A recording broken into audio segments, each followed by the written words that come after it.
Hello guys, Radhe Radhe. कैसे हो आप सब? तो चलिए आज के व्लॉग की शुरुआत करते हैं। This is the time when my kids want कि मम्मा पॉपकॉर्न बना दो। तो मैंने भी सोचा क्या ही लगता है भाई, पॉपकॉर्न बनाने में 5 मिनट में तो बन जाते हैं। And popcorns are like my kids all time favourite. कुछ कुछ चीज़ें ऐसी है जो बच्चे कभी भी खाने के लिए बिल्कुल भी मना नहीं करते हैं, और ऐसी चीज़ें तो वो खुद होकर डिमांड करते हैं। और ऐसी चीज़ें ऐसी हेल्दी भी है, एंड द थिंग इज़ बन भी बहुत जल्दी से जाती है। तो ये एक शॉर्ट हंगर के लिए मुझे बहुत अच्छा लगता है। तो यहाँ पर बढ़िया से मैंने कॉर्न को तेल को थोड़ी देर गैस पर रख दिया है गर्म होने के लिए। फिर उसमें कॉर्न सीड्स डाल दिए और बढ़िया से नमक डाल के मिक्स कर लिया। कई लोग इसमें हल्दी भी ऐड करते हैं, वो मुझे बिल्कुल पसंद नहीं आती है। और बस इसे एक स्टीम के लिए रख दे, बढ़िया अपने आप चटकने शुरू हो जाते हैं। आप देख सकते हो कितने खिले खिले से और कितने बढ़िया से पॉपकॉर्न बने। द थिंग इज़ ओनली कि आप जब भी बनाओ थोड़ा सा बड़ा कंटेनर लो, क्योंकि आप देख सकते हो मैंने कितने से सीड्स डाले थे और पूरा कंटेनर भर के बन गए हैं। क्योंकि छोटा बर्तन होता है तो नीचे से जलते रहते हैं और ऊपर के ऊपर मतलब उन्हें बर्स्ट होने के लिए जगह नहीं मिलती, then they just stick down and वो सब जल जाते हैं। तो बेटर थोड़ा सा बड़ा बर्तन ले ताकि उन्हें खिलने के लिए अच्छे से स्पेस मिले। देन हियर नेक्स्ट कि मैं अपना किचन क्लीनिंग, काफ़ी दिन हो गए थे किचन क्लीन किए हुए, लाइक ऑलमोस्ट 1 मंथ हो गया था जहाँ मैंने डीप क्लीनिंग नहीं की थी। वैसे तो दिन में 2 बार होती है ऊपरा ऊपरी, पर जो अच्छी तरीके से होनी चाहिए थी ना, वो कम से कम मुझे 1 महीना हो गया था। बिल्कुल भी मेरा क्लीनिंग उस टाइप का नहीं हो रहा था, तो मुझे खुद को वो चीज़ अच्छी नहीं लग रही थी। मतलब जो हाउसवाइफ है और ये सब कुछ समझ सकते हैं कि भाई ये चीज़ें टाइम टू टाइम अपडेट होती रहे तो हमें अच्छा लगता है।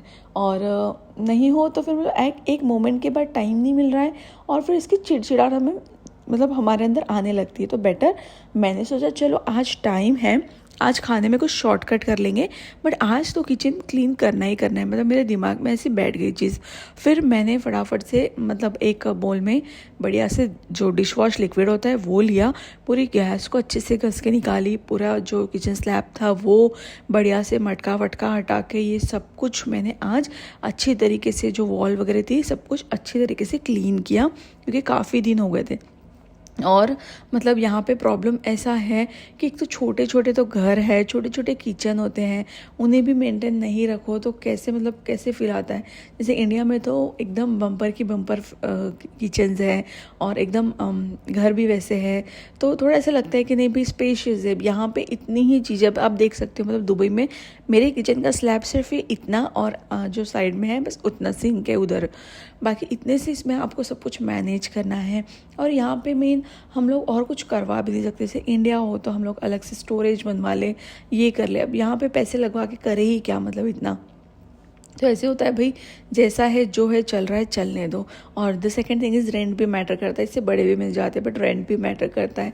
और अभी आपको पता ही है जो फैमिलीज़ है लाइक 2 बच्चों के साथ 3 बच्चों के साथ जो रह रहे हैं, ऑलरेडी दुबई में इतनी महंगाई बढ़ गई है भाई साहब, ऐसे लगता है जहाँ बचा सकते हो वहाँ बचा लो। फैमिली के साथ तो बचना बहुत मुश्किल है। जो मेरे व्लॉग्स यहाँ से देख रहे हैं वो लोग इस चीज़ को रिलेट कर सकते हैं कि फैमिली के साथ, बच्चों के साथ आप क्या कर सकते हो। मतलब अपनी चीज़ों में आप मतलब थोड़ा कॉम्प्रोमाइज़ कर सकते हो, बट बच्चों के किसी भी चीज़ में आप कॉम्प्रोमाइज़ नहीं कर सकते हो। क्या आप उनके एजुकेशन में कॉम्प्रोमाइज़ करोगे, क्या आप उनके जो अलग स्किल्स एक्टिविटीज़ होती है उनमें कॉम्प्रोमाइज़ करोगे, because this is only the age कि ये सब सीखने की ज़रूरत है। और क्या आप उनके खाने पीने में कॉम्प्रोमाइज़ करोगे? बिल्कुल भी नहीं, बिकॉज बॉडी बिल्डिंग के लिए हर चीज़ मस्ट है। मतलब बच्चों का तो आप दिमाग से निकाल ही दो कि कहीं पे आप कॉम्प्रोमाइज़ कर सकते हो। तो द थिंग इज़ कि जहाँ जहाँ बच सकता है वहाँ वहाँ बचा लो भाई साहब। तो फिर मुझे तो एक ही ऑप्शन दिखता है भाई, घर एडजस्ट कर लो। मतलब घर यहाँ ऐसे कि आपको महंगे से महंगे भी मिल जाएंगे और सस्ते से सस्ते भी। पर सस्ता इन द सेंस लाइक 50,000 तो अभी मिनिमम हो ही गया लास्ट ईयर से। उसके पहले तो भी लाइक 45 तक के मिल जाता था 1 BHK, और ये अभी तो स्टूडियो उतने में हो रहा है। तो आप सोच सकते हो लाइक मैं इस पर एक स्पेशल एक वीडियो बनाऊंगी कि एक फैमिली के साथ कितना एक्सपेंस लगता है दुबई में एट प्रेजेंट टाइम। मतलब पहले एक मैंने बनाई थी वो पहले के टाइम से कंपेयर करके, पर आज के टाइम में कितना लगता है और कितने में, ये सब कुछ मैं आपके साथ शेयर करूँगी। ठीक है, अगर आप इंटरेस्टेड हो ऐसी जानकारी में तो प्लीज़ मुझे कमेंट में येस लिखिए, तो फिर मैं इस बारे में पूरी अच्छी तरीके से एक डिटेल वीडियो बनाऊंगी। तो यहाँ पे मेरा किचन स्लैब क्लीन हो गया था और बहुत दिन से मैंने यहाँ पे भी मां अन्नपूर्णा का नाम अपडेट नहीं किया था। थोड़ा सा हल्का हो गया था, तो फिर आज मैंने लिखा है। तो मुझे अच्छा लगता है क्योंकि मेरी जो रसोई है, मेरा जो किचन है, सभी का किचन मतलब मुझे लगता है हमेशा ये भर भंडार हमेशा भरा रहे। तो बस भर भंडार भरने के लिए तो माँ अन्नपूर्णा ही अपने ऊपर कृपा कर सकती है। तो यहाँ पे हमेशा किचन में मैं ये रखती हूँ ताकि माँ अन्नपूर्णा का हमेशा हम पर आशीर्वाद रहे। तो एक साइड का किचन स्लैब क्लीन हो गया था, फिर से उसे अरेंज कर दिया। यहाँ पे मीनवाइल टाइम में मैंने सोचा जब तक मैं किचन कर रही हूँ तब तक मैं कपड़े लगा देती हूँ, क्योंकि एक बार बच्चे आने के बाद ये सब चीज़ें बहुत डिले होती है। ऐसे कपड़े मेरे एक मतलब अल्टरनेट डे मैं मशीन लगाती हूँ तो मेरे जमा हो गए थे, क्योंकि मैं एक वही चल रहा था अभी लगाती हूँ बट फिर स्कीप हो जाता है। तो मैंने सोचा चलो मीनवाइल टाइम में हो रहा है, मैं किचन में ही हूँ तो मैं लगा देती हूँ मशीन। तो फिर यहाँ पे लगा दी और फिर अभी मुझे ये रैक अरेंज करनी है।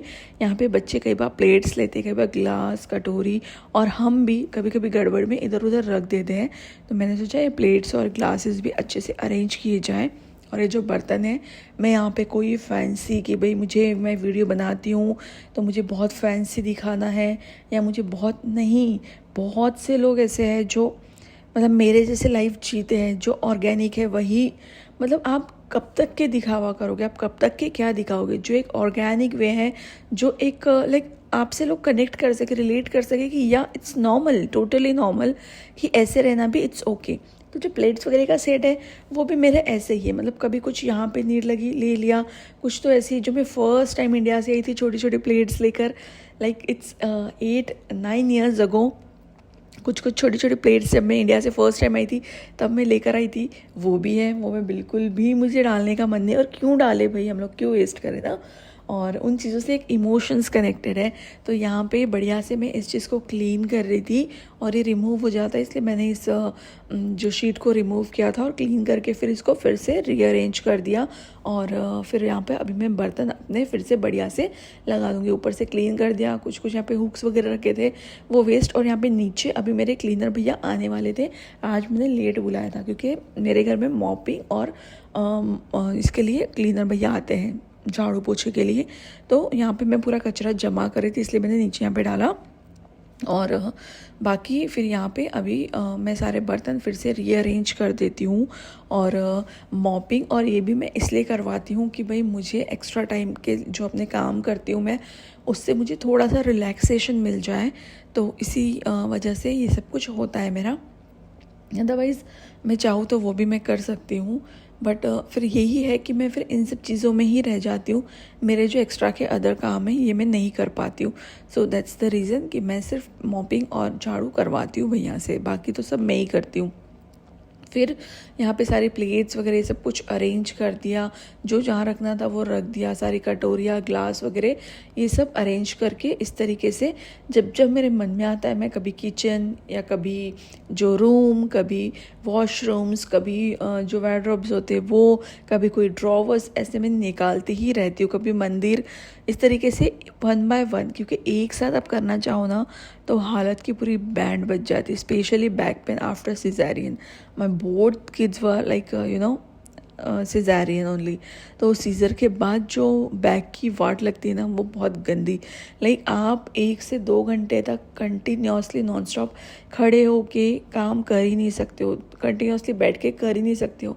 तो इसीलिए मैं एग्जॉस्ट नहीं होती हूँ ज़्यादा, क्योंकि मुझे पता है कि मुझे अपने बच्चे संभालने भाई स्कूल से आने के बाद, and that is also in a proper positive manner, चिड़चिड़ करके और गुस्सा करके चिल्ला चोड़ करके, not in that way. Because इतना देर मतलब 9 घंटे वो हमसे दूर होते हैं एंड दे वोंट कम कि घर पे आके ये सब कुछ एक्सपेक्ट करे कि चलो, मतलब उन्हें ये नहीं लगे, घर एक प्रेशर नहीं लगे, घर एक घर जैसा लगे, घर एक सुकून लगे। तो वो मेरी तैयारी होती है कि मैं बच्चे जब तक स्कूल से आ जाए मैं पूरी तरीके से फ्री रहूँ, क्योंकि जब मैं फ्री रहती हूँ ना तो फिर मैं एकदम अच्छे से जो खुल के टाइम देना चाहिए और एक हंसते खेलते टाइम जो देना चाहिए वो मैं देती हूँ। अदरवाइज़ मेरा अंदर से, मतलब बच्चों को टाइम तो देती हूँ पर अंदर से मेरा मन इधर भी रहता है उधर भी रहता है, ये सब कुछ। तो इस तरीके से आज मैंने किचन को अच्छी तरीके से सेट कर दिया। फिर यहाँ पर मैंने जो कच्चे आम होते हैं उन्हें बॉईल करने के लिए रखा, क्योंकि मैं आम पन्ना बनाने वाली हूँ, क्योंकि ठंडा होता है। तो काफ़ी दिनों से मैं लेकर आई थी पर मैं भूल गई थी। फिर जब फ्रिज में, आज फ्रिज का भी एक्स्ट्रा कुछ निकाला था सामान, तो तब मुझे दिखे और मैंने सोचा चलो आज तो इसका किया ही जाए तो काम। तो फिर यहाँ पे मैंने तब तक सुपरमार्केट से कैबेज मंगवाया था, क्योंकि लास्ट वीक आप देख सकते हो मैं वेजिटेबल और फ्रूट्स के शॉपिंग के लिए नहीं गई थी। मैं यूनियन को मॉल उधर गई थी, तब मैं वहीं से कुछ हल्का फुल्का 2-3 सब्जियाँ ले आई थी, तो मेरा पूरा स्टॉक ख़त्म हो गया था। तो यहाँ पे सुपरमार्केट से मंगाया, तो आप देख सकते हो मतलब वी वोंट इमेजिन इवन कि कैबेज के अंदर तक के फंगस लगी हुई थी। मैंने जैसे पहले तो मुझे कंडीशन देख के जैसे पहले मुझे कंडीशन से पता लग रहा था कि भैया ने मुझे जूनी कुछ तो उठा के ला दिया है पुराना सा, बट फिर अंदर से मैंने चेक किया, मुझे जब डाउट आया तो हर एक पत्ते के बीच में फंगस लगी हुई थी। तो फिर मैंने समझा बेटर है इसको थ्रो कर दो, 2 रुपए के नुकसान के लिए। कभी इन्फेक्शन वगैरह हो गया बच्चों को तो दवा खाने में उससे डबल तिबल देने पड़ते हैं, बेटर है थ्रो करो इससे। मैंने थ्रो कर दिया और फिर ऑन टाइम मुझे कुछ ऑप्शन समझ नहीं आया, बिकॉज किचन क्लीन करते करते मुझे इतना टाइम हो गया था कि मुझे फटाफट से कुछ बन जाए उतना ही बनाना था, और जंक मुझे कुछ करना नहीं था। तो मैंने उठाया 2 टमाटो और उसमें से चॉप करना शुरू किया। मैंने सोचा टमाटर की चटनी बना देती हूँ फटाफट से। यहाँ पे 1 टमाटर मैंने चॉप किया, फिर मुझे लगा ये सफिशिएंट है इतना ही, तो क्योंकि मैंने रायता भी बनाऊंगी मैं फिर बूंदी वाला, इसलिए मैंने सोचा दिस इज़ सफिशिएंट। तो मैंने 1 टमाटर उठा के रख दिया और यहाँ पे हल्की सी कैप्सिकम थोड़ी सी कट कर ली, और यहाँ पे फिर मैंने पैन पे तड़का तैयार किया। यहाँ पे पैन गरम करने के लिए रखा और फिर इसमें ऑयल ऐड करके अच्छा से तड़का लगा के यहाँ पे मैं टमाटर की चटनी बनाऊंगी। और यहाँ पे जो कुकर है इसमें मेरे जो कच्चे मैंगोज थे वो भी अच्छे से विसल हो गए हैं। तो गर्मियों में कभी रायता, कभी मट्ठा, ये जो है वो, कभी आम पन्ना, कभी जल जीरा वाटर, ये सब कुछ चलते ही रहता है। तो यहाँ पे पैन पे मैंने राई जीरा ऐड कर दिया है, हल्दी और मिर्च डाल दी है। मिर्च मैं तेल में इसीलिए डालती हूँ जिस चीज़ में मुझे डालनी है, क्योंकि तेल में अच्छी तरीके से भुन जाती है, वो कच्चा वाला टेस्ट नहीं आता है। यहाँ पे कैप्सिकम ऐड कर दिए, करी लीव्स ऐड कर दिए, बढ़िया से इन्हें मिक्स करते हैं। पर ये गैस की फ्लेम मेरी काफ़ी लो है, मतलब ये लो फ्लेम गैस ही छोटा वाला। तो फिर मैंने पैन को ट्रांसफ़र किया साइड वाले बड़े पे, क्योंकि मुझे गड़बड़ थी और आटा मैंने साइड में लगा के रख दिया था। तो यहाँ पे अच्छी तरीके से भून लेती हूँ इसे, नमक और शुगर हल्की सी, और यहाँ पे धनिया पाउडर, थोड़ा सा गरम मसाला, और ये सब कुछ मिक्स करके बढ़िया से मैंने इसमें मसाले जब भुन गए तो फिर मैंने इसमें टमाटो ऐड कर दिया है। टमाटो ऐड करने के बाद मैंने इसे अच्छी तरीके से मिक्स किया और अच्छे से कुक होने दिया टमाटो को। टमाटो जितना ज़्यादा कुक होता है उतना बढ़िया टेस्ट आता है। तो यहाँ पे मेरा वही था कि टमाटो अच्छे तरीके से गल जाए। तो यहाँ पर फिर मैंने बढ़िया से टमाटो की चटनी बनाई। इसके साथ सादी रोटी अच्छी नहीं लगती, तो गरम गरम पराठे और मट्टे के साथ फिर सर्व किया। एंड शॉर्टकट में काफ़ी अच्छा खाना हो गया था। तो इस तरीके से जब जब शॉर्टकट करना होता है तो tomato is my all time like work कर जाते हैं कभी भी कि कुछ नहीं है तो टमाटर की चटनी बना लो भाई। तो यहाँ पर अभी मैं आम पन्ना बना लेती हूँ साइड में। तो कुकर खोल के देखती हूँ तो बढ़िया तरीके से मेरे जो कच्चे मैंगोज थे अच्छे से गल गए हैं। अभी ने 1 बाय 1 थोड़ा सा निकाले थे, थोड़ी देर ठंडा होने देते हैं, कि गरम गरम निकालेंगे तो ये हो जाते हैं। फिर बाद में 10 से 15 मिनट बाद मैंने इनको निकाला बढ़िया से, और फिर जो इनका एक्स्ट्रा का ये जो कवर था हरा जो छिलका वो मैंने निकाल दिया with the help of spoon. और फिर बढ़िया से पल्प रेडी किया पहले इस कच्चे मैंगो का। तो ये चारों भी जो कच्चे मैंगोज थे मैंने इन्हें बाहर निकाल लिया है, और आप देख सकते हो अभी मैं इसका छिलका अच्छे से निकाल लेती हूँ। तो इसे मुझे फोक की हेल्प लगेगी, क्योंकि मैक्सिमम पल्प तो जो होता है वो गुठली के साथ आ ही जाता है। तो छिलके पे सिर्फ हल्का फुल्का होता है, जो मैं हल्के तरीके से निकाल कर फिर इन्हें मैं हटा दूँगी, यहाँ से गुठली निकाल लूँगी। तो ये जो आम पन्ना है ये मैं अपनी मम्मी की रेसिपी से बना रही हूँ, कि मेरी मम्मी इस तरीके से बनाती है। Even my mother in law same. तो आज मेरे पास फ्रेश पुदीना नहीं था, नहीं तो फ्रेश पुदीना भी इसमें ऐड करते हैं जब ग्राइंड करते तब, पर मेरे पास अभी फ्रेश नहीं था। मेरे पास अभी पूरा वेजिटेबल और फ्रूट का पूरा स्टॉक अभी ख़त्म हुआ है, तो वो मुझे लेके आना पड़ेगा। अभी इस वीक में लेकर आऊँगी, शेयर करूँगी आप सबके साथ वीडियो। तो यहाँ पे थोड़ा जलजीरा पाउडर डाल दिया, यहाँ पे ड्राई पुदीना था तो ड्राई पुदीना ऐड कर दिया है, जीरा, और यहाँ पे नमक, और यहाँ पे गुड़।